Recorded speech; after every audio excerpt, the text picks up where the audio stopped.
Welcome back, everyone. This is Sid with Ransyd Gaming.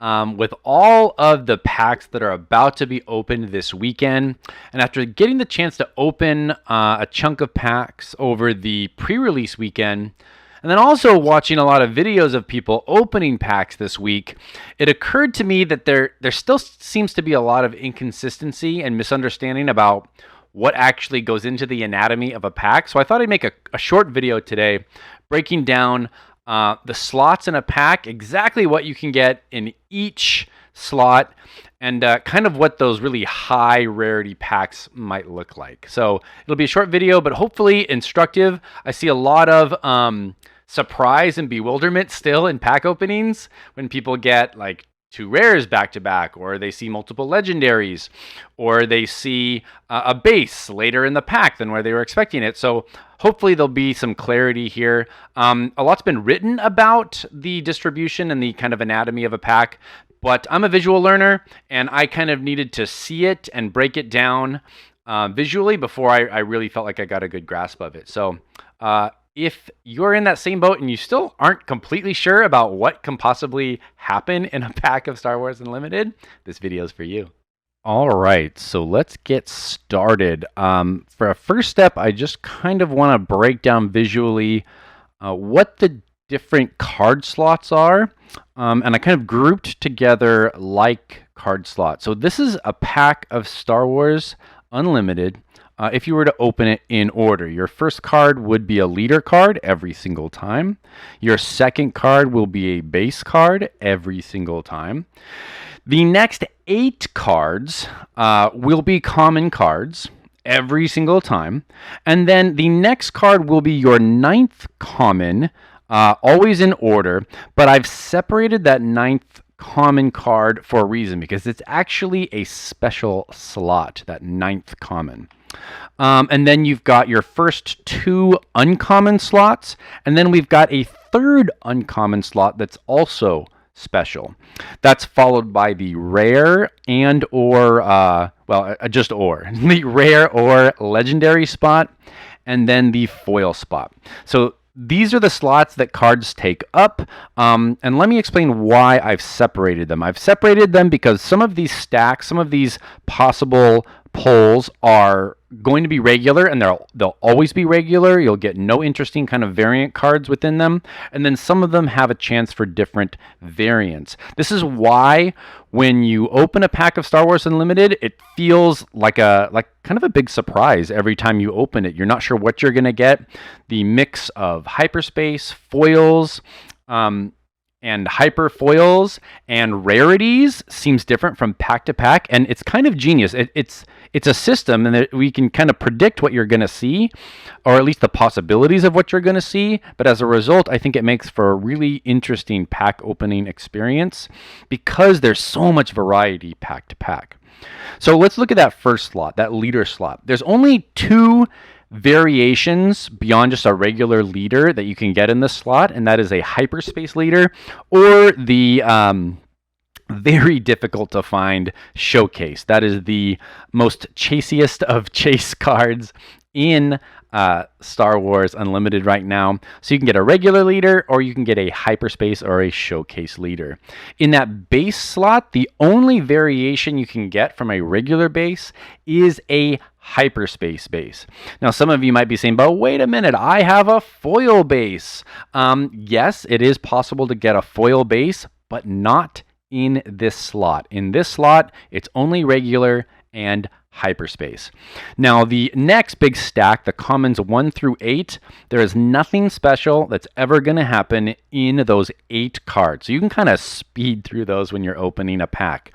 You won't get a hyperspace. You won't get any special variants. It will be 8 regular common cards. But this 9th common spot is special.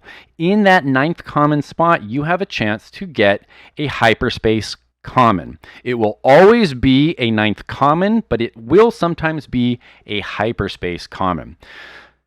The next section is uncommon slots 1 and 2. Those are regular. You're never going to get anything special out of those 2 slots. It's much like the common 1 through 8 slot. But that third uncommon slot is my favorite slot, I think, in all of Star Wars Unlimited, because it breaks the mold of a card spot more than any other spot in the pack. So this is another opportunity to get a hyperspace card. It will never be a common hyperspace card because it's an uncommon slot, and because there's more uncommons than rares or legendaries, of course. The most likely card you're going to get here, if it's a hyperspace, is an uncommon hyperspace. But you also have an opportunity to get a rare hyperspace or a legendary hyperspace in this uncommon slot. It's I think the biggest source of confusion when opening packs. There's always like this double take I'm seeing during pack cracking where people are going, wait a minute, I got a rare hyperspace, but I'm not sure the rare spot in my packet, and there's often like a little hesitation, and they just go, oh well, and they keep going. But there's a reason. It's this really cool slot in the pack that I think FFG designed to make packs all feel very different, and to feel like you can really hit some cool packs where you're getting extra rares or extra legendaries. The next slot, that rare or legendary slot, is actually pretty boring. You cannot get any special treatment on that rare legendary spot. You cannot get any kind of hyperspace, hyperfoil, any kind of variance at all. It's always going to be a regular card. The fun thing about it is you can get a legendary in that slot. So that makes it an interesting slot, a slot you want to look at and focus on because you're going to get a rare or a legendary. But it's really not one of these highlighted spots because there's no variation to it besides that one rarity jump that you can get by getting a legendary. And then, of course, I think everybody knows that the foil slot is wide open. It can be hyperspace, but it's not necessarily going to be hyperspace. It can be common, uncommon, rare, or legendary. It will always be foil, but the rarity level and whether or not it's hyperspace is always going to be a variant, right? So if you're kind of looking at the pack across, these 5 spots that I've highlighted are kind of the spots my eyes go to right away, because it's where I think you make or break a really good pack or kind of a dud pack, right? If you don't get any hyperspace besides maybe you get a common hyperspace and a rare and nothing else in that pack, I would consider that kind of a weaker pack. You're almost always going to get something out of a pack. I think with all the possibilities, it's very rare to get 0 hyperspace, 0 upgrades to legendary, or 0 upgrades even to like an extra rare in your foil spot. I would call that even a good pack, even if you don't get anything else interesting. If you end up getting a rare in your rare spot and then another rare in your foil, that's a good pack. So a bad pack might be a pack that only has 1 hyperspace or one with nothing. I have opened a couple packs that didn't have anything special in it, even maybe had a rare that wasn't that good. So that's kind of a dud pack, right? So in thinking about packs that might be a little at the lower end, I thought, well, if this is how every single pack of Star Wars Unlimited is distributed, then there must be a God pack, right? What would that look like? So I kind of took a quick look at the highest variable kind of chase cards you can get in these slots, and I created a hypothetical God pack. I've never seen anyone open this, and it's way too early for it to happen yet, but perhaps at some point in the life of the game we'll get a God pack, and I would love to see a live opened God pack. I'm not going to trust anyone if they say they got one. I need the video of a sealed pack being opened. But that's obviously going to start with a showcase, right? If you start with a showcase and the first card, that's the first step to the God pack. You've got to have a hyperspace regular base, because that's the kind of rarest variant you can get in that slot. We can ignore commons 1 through 8 because you're never going to get anything special there. Clearly, you got to get a hyperspace common in your 9th common slot. Nothing's going to happen in that uncommon 1st and 2nd slot, but in that uncommon 3rd slot, well, you've got to get a hyper legendary, right? There's no way to get a hyper foil or any other variant here. If you're getting a card that's not just a regular uncommon card, it will be hyperspace. So then the hope is you roll high twice and you get a hyperspace legendary. Then, of course, in that RL spot, well, you need a legendary, right? Or else it would not be the god pack. It'd be some kind of demigod pack.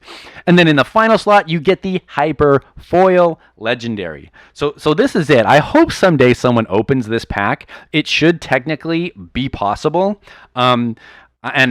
Kudos to all those people who are like opening showcases right now. I think it's really exciting, or getting a hyperfoil legendary. But I just want everyone to know there is a mountaintop that no one has reached yet, and it is the God Pack, and it would look something like this. So if you're like me and you kind of are watching pack openings and you're wondering what exactly is this distribution, because even seeing like FFG's published pull rates, it wasn't really making sense to me where they were getting those or how. And it wasn't until I broke it all down visually for myself that I really understood it. And then I thought, well, shoot, I've done most of the work. Let's make a quick video. So this is how the anatomy of a Star Wars Unlimited pack works.